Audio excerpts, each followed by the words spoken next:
Chapter 95. Starlight. Sonny felt that he was at the end of his rope. He had put himself through too much abuse during these last few days. Now it was hard to even remember when was the last time he had slept. A day before climbing the soul-devouring tree in search of a special fruit, perhaps. Since then, he had lived through the harrowing torture of the bloodweave transformation, spent countless hours on the verge of mental collapse to resist the effects of the enthrallment, mangled his hands to stay lucid, guided the boat through the terrors of the dark sea in absolute darkness, saw it being destroyed by the horrid dweller of the deep, and gave battle to that monster in the cold black depths, almost drowning as the result. His body and mind were on the brink of shutting off. Despite that, Sonny stubbornly continued to swim, bringing himself and Cassie closer and closer to the giant stone hand that was rising from the water, as though trying to embrace the skies. The dark sea was surging around him, still reeling from the effects of the light explosion that had rocked it some time earlier. Tall waves were threatening to drown the two sleepers, throwing them around like toys. Struggling against them was a hard task. And still, he persisted. The dawn was drawing close, but for now, there was still nothing but cold darkness and danger all around them. Any second, something could rise from the depths of the abyss and put an end to their desperate attempts to save themselves. At least the tentacles were gone, perhaps scared away by the pain of being exposed to the searing light. By some miracle, Sonny eventually managed to reach the stone hand. Hoisting Cassie up, he helped her climb on the dark rocks and followed closely behind. Soon, they reached the open palm of the hand and crawled to its center, then fell down, utterly spent and exhausted. For a long time, neither of them was able to talk. All Sonny could do was lay motionless, draw in raspy breaths, and try to stay awake. His mind was empty of thoughts. That was fine, because he didn't want to think. If he did, he would be forced to remember. Remember what had happened to... Shut up. What was the point of remembering? He couldn't change anything. The sound of the black water crashing against the base of the giant hand reminded him that the night was still not over. Opening his eyes, Sonny tried to understand their current circumstances. Their shelter was slightly raised above the waves, the base of the giant thumb almost touching the surface of the dark sea. The palm was not very spacious, roughly half the size of the circular platform that had saved his life on his first day on the forgotten shore. It was angled upward, creating a slight slope. The fingers were higher above waves and wide enough to accommodate a person, but they were bent upward toward the sky, making them less suitable to serve as a refuge. We need to get further away from the water. With that thought, Sonny tiredly stood up and bent down to touch Cassie's shoulder. Cassie, stand up. We have to move higher. His voice sounded hollow and brittle. The blind girl flinched and raised her head, her skin deathly pale. Sonny? He nodded. Yeah, it's me. She was still in shock. Sonny could see that Cassie's mind was not all there yet, so he gently pulled her to her feet. Come on, let's go. It's just a few meters. She lingered. What happened? I heard a sound. And then something was pulling me down. He gritted his teeth and tried to keep his tone even. We were attacked by a sea monster. The boat was destroyed. I dove down and managed to find you, then swam to this pile of stones. It's not very high above the water, so... Cassie wavered. Where's... Sonny hurried to interrupt her, unwilling to answer the next question. Come, follow me. We can rest when we're higher. Gently guiding the blind girl, Sonny climbed to the base of the giant hand's index finger, which was the highest point they could reach without climbing the fingers themselves.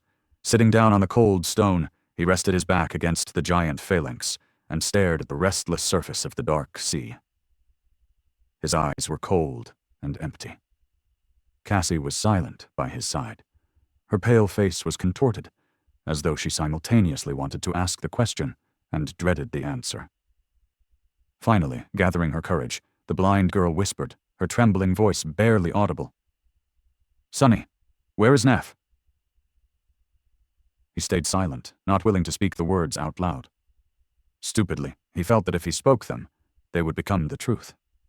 But if he didn't, there was still a possibility that they were a lie. "I'm not answering."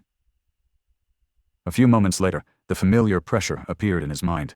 The pressure grew and grew, making his head spin. "I'm not." Then, the piercing pain came. Sonny stubbornly endured it. He lasted for much longer than he had ever done before, keeping his mouth shut until hot tears rolled from his eyes, his whole body shaking from the terrible suffering. But eventually, he was still forced to say those bitter words. She's Jeep." Before he could finish, a subtle sound attracted his attention. It came from below, from the edges of the restless dark waves. Sonny's heart skipped a beat. Out there at the base of the giant thumb, where the cursed sea was almost touching its stone surface, a pale white hand appeared from the black water and grabbed onto the rocks. Then, a tall figure slowly pulled itself onto the opened palm of the stone giantess. His eyes widened. Feeling that something was wrong, Cassie turned her head and asked, "Sonny, what is it?" He trembled and whispered, gripped with sorrow, "It's Nephis." An uncertain smile appeared on the blind girl's face. "Neff, she's all right?" Sonny found himself unable to answer. No, Nephis was not all right. In fact, he didn't know how she was even alive. The Starlight Legion armor was shattered and torn, revealing the mutilated flesh beneath. There was a horrifying, gaping wound on Changing Star's torso, looking as though almost half of her right side was missing. Sonny could see the sharp shards of broken ribs, the rivers of blood streaming down her legs, and the mangled mess of viscera spilling over the edges of the wound. He wanted to close his eyes. Another large chunk of flesh was missing from her thigh, exposing the shredded remnants of muscle and the white surface of the femur, cracked and barely holding together. Her right arm was severely damaged, too. In fact, it was almost torn off, hanging only by a narrow strip of skin and a few tendons, like that of a mistreated, broken marionette. Even her face was not spared. One of Neff's eyes was gone, its socket crushed and shattered.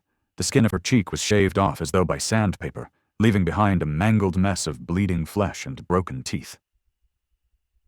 The sight of her was harrowing and heartbreaking. It was apparent that Changing Star was about to die. "Sonny, why are you not answering?" He glanced at Cassie and bit his lip, trying once again to suppress the answer that was fighting its way out. Something sharp and hot was stabbing at his heart, making his vision blurry. Meanwhile, Nephis staggered and blindly stepped forward. Her legs buckled, and she heavily fell to her knees, splattering blood all over the cold surface of the stone. A terrible moan escaped from her lips as her cracked femur finally shattered, bone piercing through muscle and skin. Sonny felt as though he was thrown into his worst nightmare. He wanted to scream, but his voice was gone. A deep, almost physical pain was tearing him from inside. He didn't want to be here. He didn't want to see this. And yet, he couldn't look away. That's why he noticed instantly when two white flames ignited in Neff's eyes. The radiance grew brighter and brighter, spilling from her eyes, her mouth, the gaping wounds in her body. It was as though there was a flaming star burning in the place where her heart should have been, as though she was nothing but white flame, hidden behind a thin layer of human skin. The incandescent radiance filled Changing Star's blood, turning it into streams of liquid white fire. As Sonny watched, frozen in place with his eyes opened wide, that fire began to melt and reshape her flesh. Slowly, her muscles repaired herself. Her organs returned to their places, her bones reassembled themselves from the shards. Where there was nothing to replace a missing part, the fire took its shape and solidified. With a terrible scream, Nephis grasped her almost severed arm and tore it away, then pressed it to the stump that was bleeding with white flame. Soon, the mangled halves melted together, becoming whole again. Shocked, he saw every terrible wound on her body heal, washed in the purifying fire. Soon, there was nothing but pristine white skin showing through the wide gaps in the shattered armor. Nathis raised her head, looking at them, but not seeing anything. There was no recognition in her gaze, all understanding destroyed by the cruel crucible of the sacred fire. Then the last daughter of the immortal Flame Clan closed her eyes and fell to the ground, losing consciousness. Finally, the first rays of sunshine appeared from beyond the eastern horizon. The dawn was coming. In the end, Nephis had remained unconscious for an entire 2 days. On the third day, she finally opened her eyes and slowly rose, looking around with subtle confusion. Her face, as usual, was calm and indifferent. However, she did flinch a little when her gaze fell on Sunny, who was sitting at the top of the giant hand's index finger and grinning from ear to ear at her. Frowning, Changing Star looked herself over, noticing the embarrassing gaps in her armor, and said, "Why are you smiling?" Sunny gave her a mischievous wink and shrugged. "Look behind you." Lingering for a few seconds, Neph sighed and turned around, wondering what is it that he wanted her to see. Behind her, a dark expanse of land was rising above the slope of the colossal crater. And on it, a tall city wall built of gray polished stone was towering over the giant chasm of the abyss. It looked ancient, but still impenetrable, able to withstand the crushing pressure of the dark sea for 1,000 more years. They've made it. That had found the human castle. End of Volume 1, Child of Shadows.